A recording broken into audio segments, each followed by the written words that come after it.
പിതാവിന്റെയും പുത്രന്റെയും പരിശുദ്ധാത്മാവിന്റെയും നാമത്തിൽ ആമേൻ.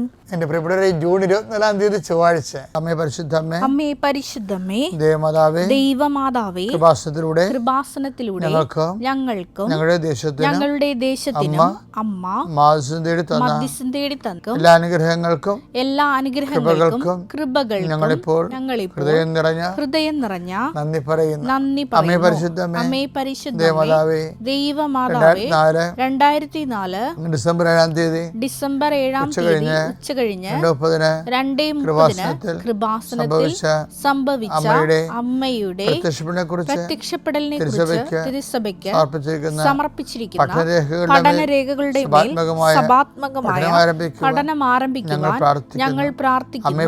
അമ്മേ പരിശുദ്ധമ്മേ, ഭൂസ്വർലോകങ്ങളുടെ രാജ്ഞിയായ അങ്ങേയ്ക്ക് ഭൗമസംരക്ഷണത്തിനായി പ്രപഞ്ചപ്രകൃതിയെ തന്നെ തിരുസഭ പ്രതിഷ്ഠിക്കുവാൻ ഈ പ്രത്യക്ഷീകരണം വഴി ഇടയാക്കണമേ. പരിശുദ്ധമ്മേ, ജപമാല മാതാവേ, സകല കൃപാസനം പ്രാർത്ഥനകളോടും ചേർത്ത് ഞങ്ങളിപ്പോൾ പ്രാർത്ഥിക്കുന്ന ഈ കുടുംബത്തിന്റെ പ്രത്യേക നിയോഗം.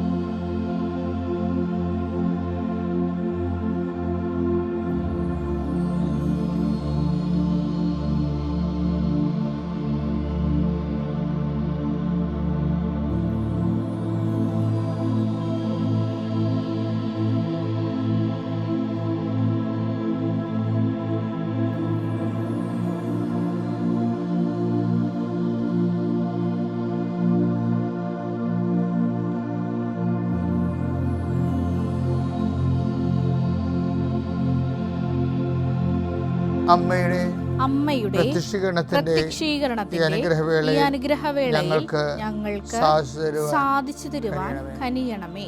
വിശ്വാസ പ്രമാണം. സർവശക്തനായ പിതാവും ആകാശത്തിന്റെയും ഭൂമിയുടെയും സൃഷ്ടാവുമായ ദൈവത്തിൽ ഞാൻ വിശ്വസിക്കുന്നു. അവിടുത്തെ ഏകപുത്രനും ഞങ്ങളുടെ കർത്താവുമായ ഈശോമിശിഹായിലും ഞാൻ വിശ്വസിക്കുന്നു. ഈ പുത്രൻ പരിശുദ്ധാത്മാവിനാൽ ഗർഭസ്ഥനായി കന്യകാമറിയത്തിൽ നിന്ന് പിറന്ന് പൊന്തിയോസ് പീലാത്തോസിന്റെ കാലത്ത് പീഡകൾ സഹിച്ച് കുരിശിൽ തറയ്ക്കപ്പെട്ട് മരിച്ച് അടക്കപ്പെട്ട് പാതാളങ്ങളിൽ ഇറങ്ങി മരിച്ചവരുടെ ഇടയിൽ നിന്ന് 3-ാം നാൾ ഉയർത്ത് സ്വർഗത്തിലേക്ക് എഴുന്നള്ളി സർവശക്തിയുള്ള പിതാവായ ദൈവത്തിന്റെ വലതുഭാഗത്തിരിക്കുന്നു. അവിടെ നിന്ന് ജീവിക്കുന്നവരെയും മരിച്ചവരെയും വിധിക്കുവാൻ വരുമെന്നും ഞാൻ വിശ്വസിക്കുന്നു. പരിശുദ്ധാത്മാവിലും ഞാൻ വിശ്വസിക്കുന്നു. വിശുദ്ധ കത്തോലിക്കാ സഭയിലും പുണ്യവാന്മാരുടെ ഐക്യത്തിലും പാപങ്ങളുടെ മോചനത്തിലും ശരീരത്തിന്റെ ഉയർപ്പിലും നിത്യമായ ജീവിതത്തിലും ഞാൻ വിശ്വസിക്കുന്നു. ആമേൻ. സ്വർഗ്ഗസ്ഥനായ ഞങ്ങളുടെ പിതാവേ, അങ്ങയുടെ നാമം പൂജിതമാകണമേ. അങ്ങയുടെ രാജ്യം വരണമേ. അങ്ങയുടെ തിരുമനസ് സ്വർഗത്തിലെ പോലെ ഭൂമിയിലും ആകണമേ. അന്നു വേണ്ടുന്ന ആഹാരം ഇന്ന് ഞങ്ങൾക്ക് തരണമേ. ഞങ്ങളോട് തെറ്റ് ചെയ്യുന്നവരോട് ഞങ്ങൾ ക്ഷമിക്കുന്നത് പോലെ ഞങ്ങളുടെ തെറ്റുകൾ ഞങ്ങളോടും ക്ഷമിക്കണമേ. ഞങ്ങളെ പ്രലോഭനത്തിൽ ഉൾപ്പെടുത്തരുതേ, തിന്മയിൽ ഞങ്ങൾ രക്ഷിക്കണമേ. ആമേൻ. നന്മ നിറഞ്ഞ മറിയമേ, സ്വസ്തി. കർത്താവ് അങ്ങയുടെ കൂടെ സ്ത്രീകളിൽ അങ്ങ് അനുഗ്രഹിക്കപ്പെട്ടവളാകുന്നു. അങ്ങയുടെ ഉദരത്തിൻ ഫലമായി ഈശോ അനുഗ്രഹിക്കപ്പെട്ടവനാകുന്നു. പരിശുദ്ധ മറിയമേ, തമ്പുരാന്റെ അമ്മേ, പാപികളായ ഞങ്ങൾക്ക് വേണ്ടി ഇപ്പോഴും ഞങ്ങളുടെ മരണസമയത്തും തമ്പുരാനോട് അപേക്ഷിക്കണമേ. ആമേൻ. എൻ്റെ കർത്താവിൻ്റെ ഉന്നതമായ നാമത്തിന് സ്വസ്ത്രം ചെയ്യുന്നു. കർത്താവേദിൻ്റെ വിശുദ്ധ പൗരോഹിത്യത്തെ മഹത്വപ്പെടുത്തണമേ. കൃപാസ്ഥാനത്താറെ ജീവനോടെ പ്രത്യക്ഷപ്പെട്ട സമയഘടകാരം നെഞ്ചിൽ ചാർത്തി ദുരന്തമുണ്ടാകാൻ പോണ് പ്രാർത്ഥിക്കണമെന്ന് ആവശ്യപ്പെട്ടുകൊണ്ട് ജീവനോടെ പ്രത്യക്ഷപ്പെട്ട പരിശുദ്ധ അമ്മയുടെ പ്രത്യക്ഷീകരണത്തിൻ്റെ അടിസ്ഥാനത്തിൽ പ്രാർത്ഥിക്കുന്നു. ആ പ്രത്യക്ഷീകരണ അടിസ്ഥാനത്തിൽ തന്നിരിക്കുന്ന ഉടമ്പടിയെ ഓർത്തുകൊണ്ട് പ്രാർത്ഥിക്കുന്നു. ആ ഉടമ്പടി അനുസരിച്ച് ചെയ്തുകൊണ്ടിരിക്കുന്ന ആൾക്കാരെ, ഉടമ്പടിയിൽ ജീവിക്കുന്ന ആൾക്കാരെ, ഉടമ്പടിയിലെ ഒരു ഘട്ടം പൂർത്തിയാക്കിയിട്ടുള്ള ആൾക്കാരെ, അത് പുതുക്കാൻ വരട്ടെ എന്നുള്ള രീതിയിൽ നിൽക്കുന്ന ആൾക്കാരെ, അവരെല്ലാവരും കർത്താവെ പുതുക്കി ഉടമ്പടി എന്ന വലിയ ജീവിതത്തിലേക്ക് പ്രവേശിച്ചുകൊണ്ട് ദൈവത്തിൻ്റെ വലിയ ദാനങ്ങൾ പ്രാപിക്കാൻ അവരെ ഇടയാക്കണം പ്രാർത്ഥിക്കുന്നു. ഞാൻ നീ ഏത് ഭവനത്തിൽ പ്രവേശിച്ചാലും ആ ഭവനത്തിന് സമാധാനവും ആശംസിക്കാൻ അളിച്ചത് കർത്താവെ, ഞാൻ ഈ പ്രാർത്ഥന കൂടുന്ന ഓരോ മക്കളുടെ ഹൃദയത്തിനും ആ മക്കൾ അധിവസിക്കുന്ന കുടുംബത്തിനും കർത്താവിൻ്റെ നാമത്തിൽ ഞാൻ സമാധാനം ആശംസിക്കുന്നു. കൃപാസ്ഥാനത്താറെ ജീവനോടെ പ്രത്യക്ഷപ്പെട്ട മാതാവിൻ്റെ പ്രത്യക്ഷീകരണത്തിൻ്റെ അടിസ്ഥാനത്തിൽ ആൾത്താരെ നടന്ന 10,000-കണക്കിന് ആരാധന ശക്തിയാൽ അധികാരത്തിൻ്റെ അടിസ്ഥാനത്തിലും യേശുക്രിസ്തു നാമത്തിൽ നിൻ്റെ ജീവിതത്തിൽ സമാധാനം ആശംസിക്കുന്നു. ദൈവതരെ നീ പോവുക. നീ പോകുന്നയിടത്ത് നിൻ്റെ വലത്തും നിൻ്റെ കർത്താവ് നിൻ്റെ കൂട്ടായിരിക്കും. ദൈവവേദന നീ പോവുക. നീ ധൈര്യത്തോടെ പോവുക. നടക്കത്തില്ലെന്ന് വിചാരിക്കുന്ന കാര്യത്തിൽ എൻ്റെ കർത്താവ് എൻ്റെ കൂടെ കൊണ്ട് I will be with you unto the last, അന്ത്യം വരെ ഉണ്ടാകുമെന്ന് അളിച്ചത് കർത്താവിൻ്റെ വാഗ്ദാനത്തെ ഉറപ്പിച്ചുകൊണ്ട് അവിടുത്തെ ഇതാ നിൻ്റെ അമ്മയെന്ന് പറഞ്ഞുകൊണ്ട് നിൻ്റെ ജീവിതത്തിൽ നിനക്ക് ജീവിക്കാൻ ആത്മധൈര്യത്തോടെയും ആവേശത്തോടെയും ജീവിക്കാൻ വേണ്ടി തൻ്റെ അമ്മയെ നമുക്ക് കൈയേൽപ്പിച്ചു തന്ന ആ ദൈവത്തിൻ്റെ പദ്ധതി വിശ്വസിച്ചുകൊണ്ട് അമ്മയുടെ കരം ചേർത്തുകൊണ്ട് നീ പോവുക. നിൻ്റെ അഡ്മിഷൻ്റെ കാര്യമായാലും ശരി, നിൻ്റെ ഇൻ്റർവ്യൂ ആയാലും ശരി, നിൻ്റെ വിദേശ യാത്രയായാലും ശരി, നിൻ്റെ കടലിലേക്കുള്ള മത്സ്യത്തൊഴിലാളികളുടെ യാത്രയായാലും ശരി, അതുപോലെ തന്നെ ഏത് ജീവിതത്തിൻ്റെ മാർഗത്തിന് വേണ്ടി നിൻ്റെ കുഞ്ഞുങ്ങൾ നിൻ്റെ കുടലിൽ തീ പോകാൻ വേണ്ടിയുള്ള നിൻ്റെ എല്ലാ സംരംഭങ്ങളെയും കർത്താവ് നിമിഷം ആശീർവദിക്കുന്നു. കർത്താവേ, നിൻ്റെ വിശുദ്ധ പൗരോഹിത്യത്തെ ഇപ്പോൾ മഹത്വപ്പെടുത്തണമേ. ദൈവങ്ങളെക്കുറിച്ച് ചിന്തിക്കുന്ന കുഞ്ഞുങ്ങളെ കർത്താവ് നീ ഇപ്പോൾ കാണിച്ചു തരുന്നുണ്ട്.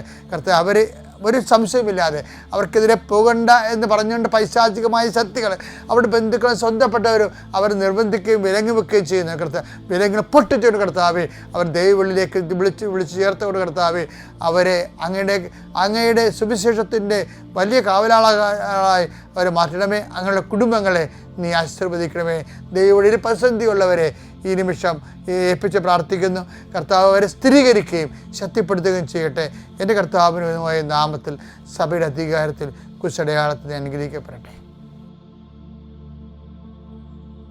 ഈശോ പറയണതേ,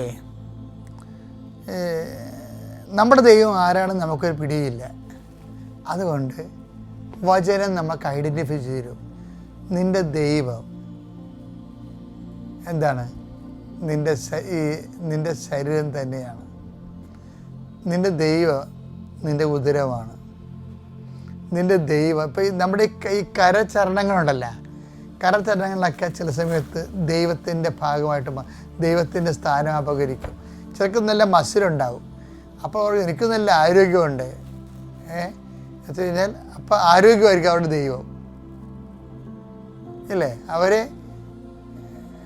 കുർബാനയ്ക്ക് പോണ സമയത്ത് പോലും അവർ കുർബാന മുടക്കിയിട്ട് വർക്കൗട്ടിന് പോകും, ജിംനേഷ്യത്തിൽ പോകും രാവിലെ എഴുന്നേറ്റ്. അതാണ് ആരോഗ്യമാണ് അവരുടെ ദൈവം.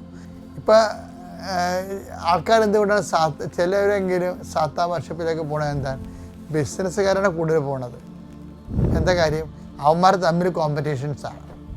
ഇപ്പോൾ കൂടുതൽ ലാഭം ഉണ്ടാക്കാൻ വേണ്ടി ഇപ്പം സാത്താനാണ് കൈ കിട്ടണമെന്നുണ്ടെങ്കിലും അവർ ലാഭമാണ് അവരുടെ ദൈവം.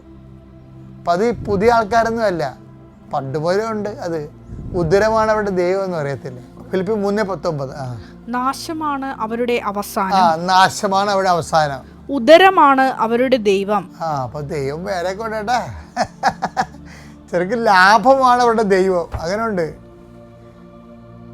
ഇപ്പം അവർക്ക് പരിശുദ്ധ കുർബാന സ്വീകരിച്ചതിനേക്കാൾ കൂടുതൽ സന്തോഷം അവർക്ക് ഒരു ബിസിനസ് ലാഭം കിട്ടണ പോലെ ഏത് സന്തോഷം നിങ്ങൾക്ക് കൂടുതൽ കിട്ടണമെന്ന് നോക്കിയാൽ മതി. അപ്പം ആരാണ് ദൈവം എന്ന് മനസ്സിലാവും. ദൈവത്തിൻ്റെ അടുത്ത് നിങ്ങളുടെ ഒരു ഉഡായിപ്പ് നടക്കുന്നില്ല വെച്ച് കഴിഞ്ഞാൽ, അതായത് നിങ്ങൾക്ക് സന്തോഷം എന്താണ് തരണത്, അതാണ് ശരിക്കും നിങ്ങളുടെ ദൈവം എന്ന് പറയുന്നത്. ആത്മീയമായാലും ഇപ്പം അത് ഭൗതികമായാലും സന്തോഷം നിങ്ങളെ മനസ്സിലല്ല അത് അനുഭവിക്കണത്. അതായത് എന്താ വിഷയം എന്ന് പറയണത്, ഇതിൽ ഏത് വിഷയത്തിലാണ് നിങ്ങൾക്ക് കൂടുതൽ സന്തോഷം ഉണ്ടാകുന്നത്? അപ്പം അതെല്ലാം ഇങ്ങനെ അതായത് ദൈവത്തിലാണ് സന്തോഷമെങ്കിലേ നമുക്ക് പ്രാർത്ഥിക്കാനായിട്ട് ഇടയ്ക്കിടയ്ക്ക് പരിശുദ്ധാത്മാവ് നമുക്ക് തോന്നിച്ചുകൊണ്ടിരിക്കും. അപ്പോൾ നിങ്ങളോർക്കും എനിക്ക് പ്രാർത്ഥിക്കാൻ തോന്നുന്നുണ്ട്, അപ്പോൾ എനിക്ക് ദൈവത്തിലാണ് എനിക്ക് അഭിഷേകം ഉണ്ടാകും. ചിലപ്പോൾ ഒരു മണ്ണാങ്കട്ട ഉണ്ടാകത്തില്ല. എന്താ കാര്യം? പ്രാർത്ഥിക്കാൻ തോന്നുന്നത് എന്താ കാര്യം? ഇഷ്യൂസ് ഉള്ളത് കൊണ്ടാണ്. ഇഷ്യൂ ബേസ്ഡ് പ്രെയറാണ് നിങ്ങൾക്ക് ഉള്ളതേ. പലർക്കും ഒരു ഇഷ്യൂ ഉണ്ടെങ്കിൽ പ്രാർത്ഥന ഉണ്ട്, ഒരു ഇഷ്യൂ ഇല്ലെന്നുണ്ടെങ്കിൽ വാട്സപ്പ് നോക്കിയിരിക്കും, അല്ലെങ്കിൽ ആരെങ്കിലും ഫോൺ വിളിക്കും. ഒരു ആവശ്യമില്ല, ഉറങ്ങി കിടക്കണമൊക്കെ ഫോൺ വിളിച്ചിട്ട് വായി തോന്നൊക്കെ വിളിച്ചു പറയും. അതിൻ്റെ അർത്ഥം എന്ന് പറയുന്നത് എന്താ വെച്ചാൽ നിങ്ങൾക്ക് ഇതുപോലെ സമ്മർദ്ദം ഉണ്ടെങ്കിൽ മാത്രമേ ദൈവമുള്ളൂ. സമ്മർദ്ദം ഇല്ലെന്നുണ്ടെങ്കിൽ പിന്നെ അമ്യൂസ്മെൻ്റൊക്കെയാണ്. അതൊക്കെയാണ് പ്രശ്നം. എന്ന് വെച്ച് കഴിഞ്ഞാൽ പരിശുദ്ധാത്മാവ് നിറഞ്ഞ വ്യക്തിയാണെങ്കിൽ വെറുതെ ഇരിക്കുമ്പോൾ തന്നെ ഇടയ്ക്കൊക്കെ ദൈവത്തെക്കുറിച്ച് ഓർക്കണമെന്ന് തോന്നും. അഥവാ നമ്മളൊന്ന് ഫ്രഷായി കഴിഞ്ഞാൽ അപ്പം ദൈവത്തെ ഓർക്കും നമ്മൾ. എന്നാൽ കർത്താവിൻ്റെ അടുത്ത് പോയി കുറച്ച് നേരം ഇരുന്നേക്കാം. ഒരു കാര്യമില്ലേ ഇതേ പോയി ഇരുന്നേക്കാം, 2 വാർത്തകളൊക്കെ പറഞ്ഞിരിക്കാം എന്ന് പറയും. അപ്പോൾ ഒരു ജവമാരുടെ അടുത്ത് ഇല്ലേക്കാം. ഒരു കാര്യമില്ലാതെ ജവമാല ചെല്ലണമെന്നും പ്രാർത്ഥിക്കണമൊക്കെ തോന്നുമ്പോൾ ഓർക്കുക, നിങ്ങൾ ദൈവത്തിൻ്റെ കൂടെയാണ് ജീവിക്കണം. ഓക്കെ അല്ലേ? Thank you. അത്യപൂർവ ദൈവാനുഭവങ്ങൾ ഇനി നിങ്ങൾക്കും സ്വന്തം. ഈ യൂട്യൂബ് ചാനൽ ഇതുവരെ സബ്സ്ക്രൈബ് ചെയ്തിട്ടില്ലെങ്കിൽ ഇപ്പോൾ തന്നെ സബ്സ്ക്രൈബ് ചെയ്യുക. ഈ വീഡിയോ ഇപ്പോൾ തന്നെ നിങ്ങളുടെ സുഹൃത്തുക്കൾക്ക് ഷെയർ ചെയ്തുകൊണ്ട് കർത്താവിൻ്റെ പ്രേക്ഷിതരാകുക.